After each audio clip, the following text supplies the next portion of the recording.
What's up, everyone? Welcome to part 2 of today's episode of DSP Inbox, where I answer all of your questions through my Hotmail account, dspinbox@hotmail.com, and also the new thing we're doing today.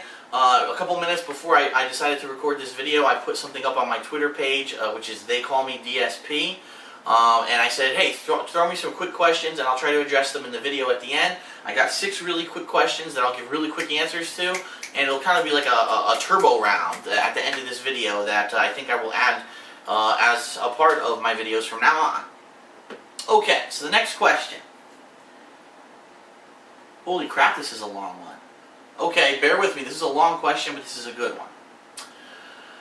This is from Dean Hevner, by the way, and he says, Dear SP, I am unaware of your position on answering email. Alright, I'm going to skip that whole first paragraph. It's basically just, I saw your video series on Heavy Rain. I was at a loss for words. It was probably one of the best things I had ever watched on TV and theatrical movies included. Well, thank you, Dean. A lot of people say that my Heavy Rain playthrough was my best one because it was a combination of comedy and wit and, you know, everything that was just going on. Improv, basically, which is what I do.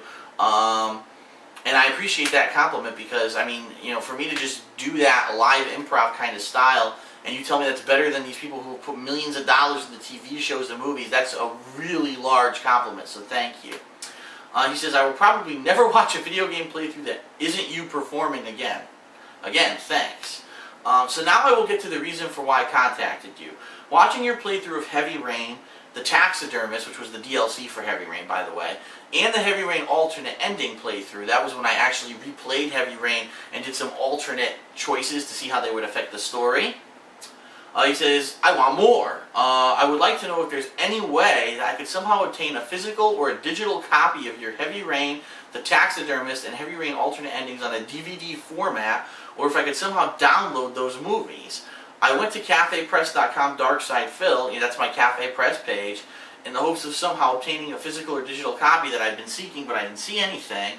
He says there was a fine selection of merchandise, but I don't see any videos. So if you could please contact me back with regards to whether I can obtain a physical or digital copy.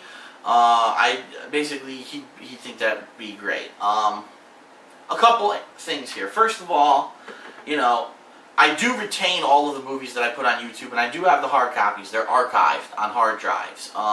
So the good news is, if I ever wanted to think to do something like that, I could.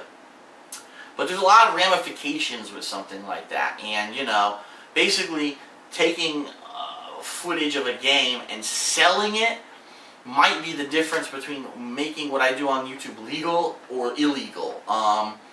And the reason I say it is this. Everyone knows Mystery Science Theater 3000. Everyone's heard of that TV series. Well, what they basically do in that series is they watch old, you know, crappy sci-fi movies or horror movies or whatever kind of movies, and they talk over them and give it really funny commentary. That's pretty much what I do, but for those, for that series, they actually have to get the rights to all of those movies, meaning they pay a fee to use that movie and to do the commentary and to be able to resell that movie and repackage it with their commentary on it. I don't pay anyone, obviously, to do the game footage, and the reason that my game footage ends up being legal is because it's fair use under commentary, under criticism, under parody. There's multiple uses and things that I do with this footage that make it legal. But, unfortunately, as you've seen with all the false copyright claims, it's still... there's still companies like YouTube who really are, you know, they think it's up for debate even though it's not. If it would ever go to court, I'm pretty sure that they could make it convincing that it is pretty much legal. But the legality of recording and then selling your footage is a totally different thing. That would be like me, you know, watching the movie Ghostbusters, doing commentary over it, and then selling that. Well, obviously, I'm selling you the movie Ghostbusters, which isn't my property. That's illegal.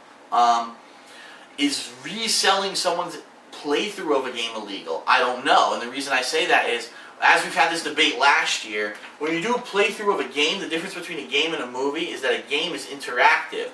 And especially a game like Heavy Rain, your choices in the game could completely change your experience of that game and what you're seeing on the screen.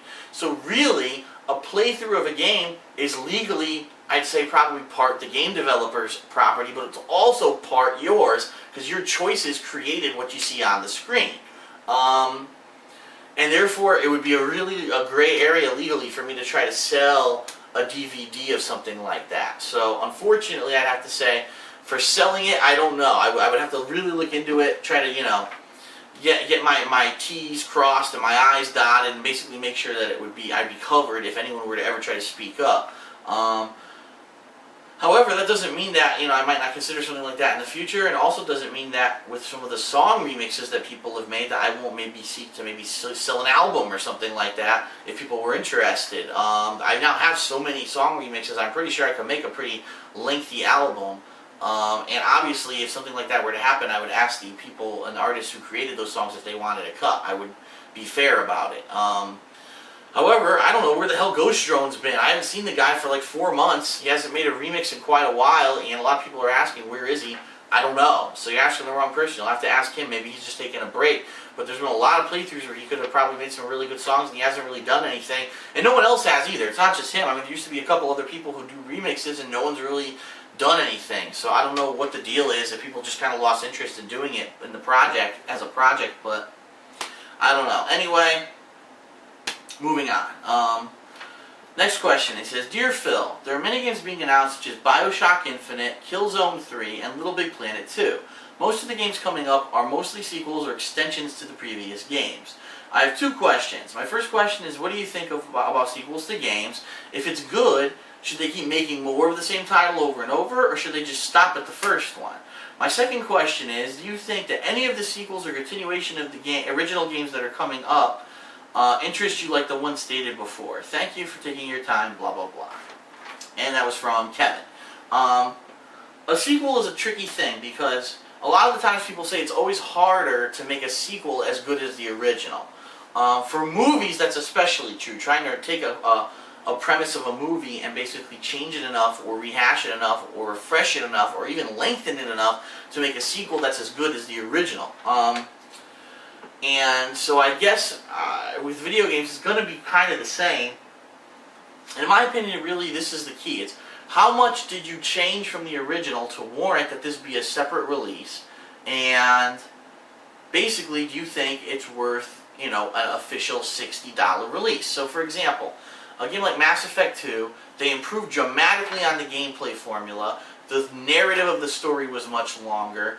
The only real disappointment, in my opinion, was they focused a lot on the side characters rather than on the main plot. And I think that if you just played the main plot, you probably could have beaten the game fairly quickly, and there's not a lot of meat there. Most of the plot is based around these peripheral characters that you're trying to recruit for your squad, basically. And compare that with a game like BioShock 2, which really didn't expand much at all upon the first game. I mean, the gameplay was almost identical, besides the fact that you were now a big daddy and there was 1 or 2, you know, different abilities that you could get.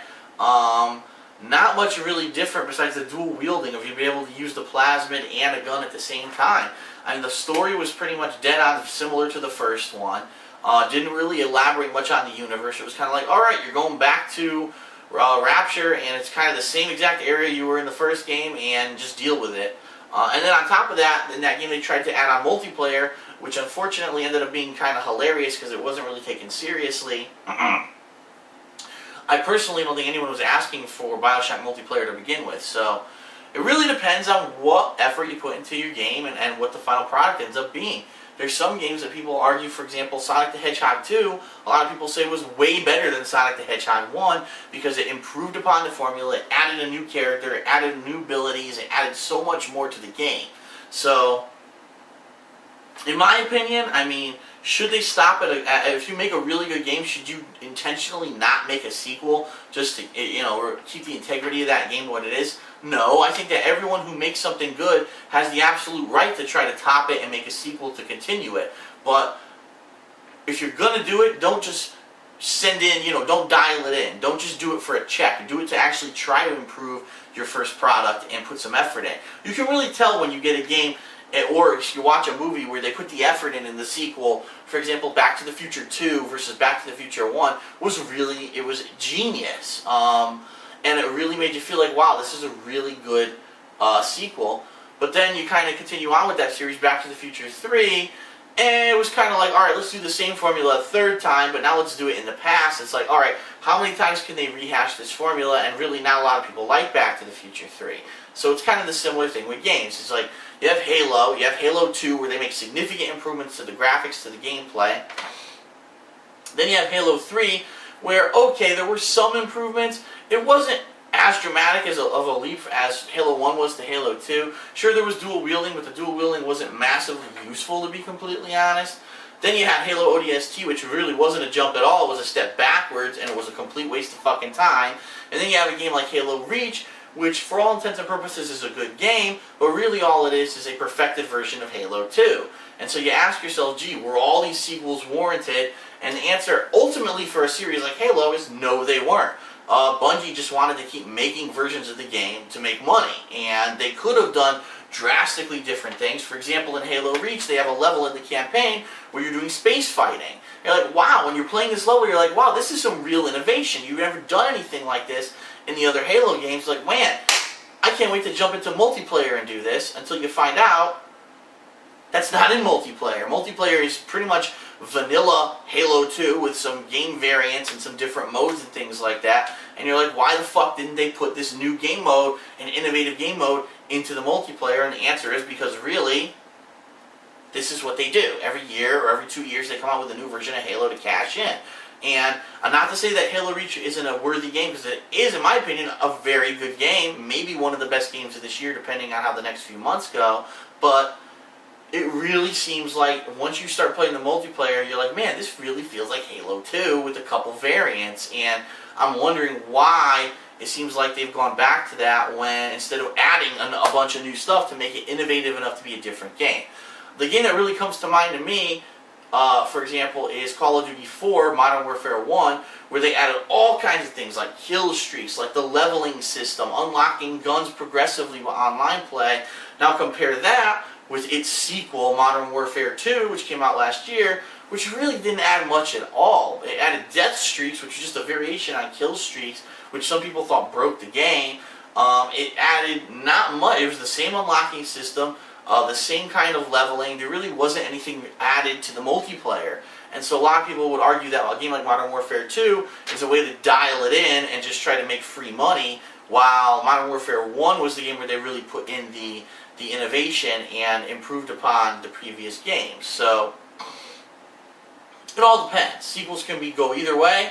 In my opinion, sequels are a good thing as long as these developers put in the effort. Same thing with movies. As long as the producers and the people who make the movie put in the effort, then a sequel is warranted. Alright, we got one more question, and then we're going to go to the quick Twitter questions that I'm going to fire off here. This one comes from Boise State Fan. His question is, hey DSP, I remember when G4 TV had gaming shows. Hey, remember that? When G4 TV actually had gaming shows on it? Holy shit.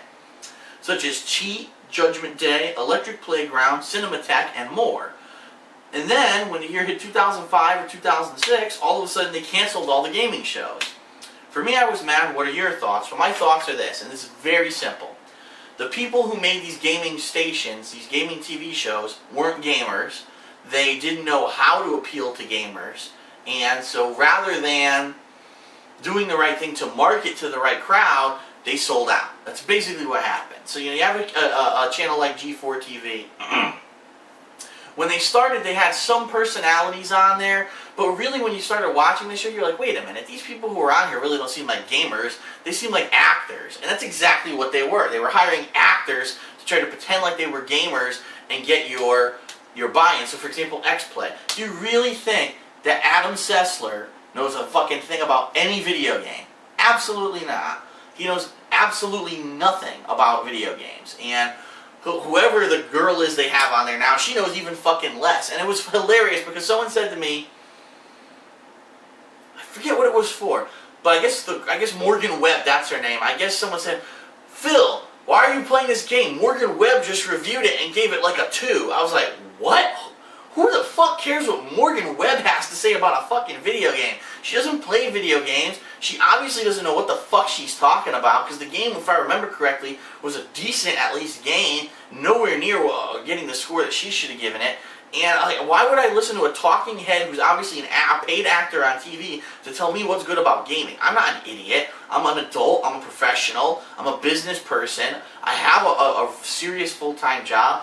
I'm mature enough to be be able to weigh the pros and cons of a game and give you guys an honest opinion when I play it. So, no, I mean, it's really annoying to see a channel like that, instead of really catering to the gamer, which is what they could have done, what they really could have done is tried to go out there and follow things like MLG, and follow things like the Street Fighter Evolution series of tournaments, and try to find a way to promote those events and hype them up and make them look like really interesting events, because at the core of it, there really is a lot of excitement in the competition that goes on with those events. The problem is the people who produce those channels, like G4, have no fucking idea what they're doing. They're obviously not people who were ingrained in the gaming community to know what was interesting. So, you know, they would flail around with shows like Cinematech, where they would show you all the full motion video clips from games, but how often do you sit there and just watch the full motion video from a video game? I mean, come on. It's the interactive part of a game that really grips us. What was that other game? There were some other games I remember where they would do playthroughs of the games. I think I actually watched one of Hitman 2. This guy was doing a playthrough, but there was no commentary, there was no criticism, there were no tips. It was just showed the guy trying to beat the game. It was like a direct feed. Who the fuck wants to sit at their TV and just watch direct feed of a game? That's not funny. That's not interesting. If I want to do that, I'll go play the fucking game. The thing that makes the difference is finding a personality who can maybe make jokes, explain what they're doing in the game, explain what's easy, explain what's hard, and give their reactions. That's what people want to see. And, you know, people like me are doing it on YouTube. I mean, if you had signed one of us to do that on TV, it would have fucking made money. It would have been popular. But what they ended up doing was they put all these crappy shows on that didn't have a serious tone to them, didn't take anyone seriously. In fact, I actually do remember, I don't know if it was G4 or another channel, they did cover fighting game tournaments one year, and guess what they did when they went there? They made fun of everyone at the tournament. They were like, gee, are you ever going to get laid? Or gee, do you know where the Krispy Kreme is? Or some bullshit like that, talking to the gamers instead of taking them seriously. And it's like, how could you be a gaming channel when you don't take video games seriously? You think it's a joke that people would even consider a competitive event. I mean, that's ridiculous and it's disrespectful to the people that you're taking video of. So I don't understand where they were coming from there. And now it's funny because if anyone saw this year at Evolution Fighting Game Championships, Adam Sessler was there and they insisted that he do commentary for the finals, which made him look like a complete fucking moron because he knew absolutely nothing about Street Fighter, and here he is doing commentary for the finals of the Street Fighter 4 tournament. Duh, G4, once again, their producers having absolutely no fucking idea what people want. We don't want actor Adam Sessler giving live commentary. What you should have had was someone with personality. You had Seth Killian, who was really the technical guy, explaining the technical aspect. You should have had someone with flair, with personality, who also understood what was going on, giving some interesting commentary at the same time. That would have put butts in seats. That would have entertained. But instead, they go back to their staple guy, Adam Sessler, who fucking fails at every turn, and they put him in a seat and he doesn't know what he's talking about. He even went so far as to say, it's all tied up, when it wasn't even close to being tied up. One guy was way ahead of the other guy in the gameplay. So, what's wrong with those channels? I don't know. They're misguided. They're not seeking the right people. They're not seeking professional people who know what the common gamer wants to see, who are able to capture interest, and they're failing. And so when you go to G4 TV, that's why most of the time when you watch it today, you see Cops reruns, you see Star Trek The Next Generation, you see, what was that, Ninja Warrior from fucking Japan reruns. You don't see anything to do with gaming because they've actually given up. They've realized that they don't know what the fuck they're doing. They've given up on this as a business venture, and they just decided to put shovel shit onto that channel. Hopefully someone would watch it. The bottom line is, those reruns get more views than any of their gaming-related content because, again, they don't know how to create proper content. They're not seeking the right people to do that for them. It's a shame because there's people out there like me, like plenty of other people, who'd be willing to save their companies, but they don't actually go out and seek the right talent. Instead, they keep hiring Adam Sessler to try to do it for them. So maybe one day they'll wise up, but right now it's not looking too good. That's all I can say about G4 TV. Alright, 6 questions. Really quick answers. These are my Twitter questions. Here we go. Number 1, what do you think of the PS Move now that you've played it? My answer is, I actually am impressed with the PS Move. I think the controls are way better than the Wii, especially the 3-dimensional controls of being able to move forward and backward with the depth perception. And overall, I think that there's a lot of potential. However, I don't know if any third-party developers are going to really use that potential or if it's just going to die out. I guess we have to wait and see. Next question. What is your sexual preference? What a stupid fucking question. Have you watched any of my playthroughs? Obviously I like women, you dumb fuck. I mean, I talk about tits and ass and pussy and vagina and shit and blowjobs like all the time. So I don't know why you would think that I'm not, you know, a straight dude. That's a really dumb question. Will you ever play a game drunk again like you did with Spider-Man Web of Shadows and Fallout 3? I don't know, and the reason I say that is I think my playthroughs really are coming out a lot better now that I'm sober. Like, for example, Heavy Rain would have not been anywhere near as good as it was if I was drunk, because I wouldn't have been, you know, shooting from the hip, making wisecracks, making those funny jokes and things and observations that I was able to make. So, however, for games like Fallout 3, for a game like Web of Shadows, where really I didn't want to make too many jokes, it was more like grinding through the games, maybe that is a little bit more funny, I don't know, but for the most part I don't do that anymore just because I try to take it a little bit more seriously. I think I have enough of a following now that I should take it seriously rather than just fuck around and, like I said, dial it in. I don't dial it in. I try to put maximum effort into what I do. So, unfortunately, I probably won't be drinking anymore when I'm playing those kind of games. Are you going to Evolution next year? Evolution is the nationals in the U.S. of fighting games. The answer is a maybe, but a strong maybe. It really depends on Marvel vs. Capcom 3 and what I think about it when it is released, and if I feel like it's a competitive enough game to play seriously. Marvel vs. Capcom 1 and Marvel vs. Capcom 2, I was a serious competitor in those games, tournament competitor. I traveled all around the country to play them. I was known in them, and if this game is good enough, I might get back into it, but I guess we'll have to see. But hell, I mean, even if I don't get into it, it might be worth it just to show up to EVO for one last time, give it one last hurrah, get 1,000 of my fans in there, pack the fucking place, and just blow it up. I mean, I think that would be a pretty cool thing to do in Vegas. You know, I don't know what you guys think, but just to do one last hurrah and just fucking live it up with, you know, meeting all kinds of people out there and just having fun and living it up might be a good idea. So, but we'll see. We'll see what happens. Next to last question is, how do you plan on playing the Microsoft Kinect with your back problems? Great question, because as everyone knows, unlike the PS Move, which is just 2 hand controllers, the Kinect actually is a camera that records your whole body motion, and the answer is this. I'm going to play it very carefully, and I'm going to try to be careful and not hurt myself, and hopefully I won't, and hopefully it'll be successful. If not, if I start playing a game and it sucks or I hurt myself, well then I'm going to have to stop. But I'm going to give it a go. We're going to try it together and see how it works out. Final question for this DSP inbox. What do you think of Street Fighter tier lists? I think that they exist to basically explain the level of skill that's needed to, number 1, learn a character, and number 2, play at a high level with a certain character. But by no means do I actually believe that tier lists will dictate the final ability of someone to win with that character. And a perfect example is Super Turbo. Absolutely, there are characters in Super Turbo that are easier to play with than others, that may be better overall than others and have better matchups. But the bottom line is, go to Japan, you'll get your ass beat by the crappiest character and the best character, because those guys have learned the game so much, they've learned every matchup. It becomes all about reaction, about the overall game plan, and about capitalizing on people's mistakes, much more than it is just about a matchup or a character selection. So, tier lists exist basically to teach you who can you learn quickly, who can you win with quickly, but on a higher level, tier lists really don't matter, because once you learn a game to that level, anyone can win with any character. So, alright, that's it for this episode of DSP Inbox. I hope you enjoyed it. I hope I answered a lot of your questions. Again, for the next episode, I'll probably do it in 2 to 3 weeks. Send your questions to dspinbox@hotmail.com, or keep your eyes on my Twitter page. They call me DSP, and I will probably half an hour to a couple minutes before I make my next video be announcing, hey, let's take some quick Twitter questions, and I'll throw them up and I'll answer them in the video. So, thanks a lot. Thanks for tuning in. See you guys next time.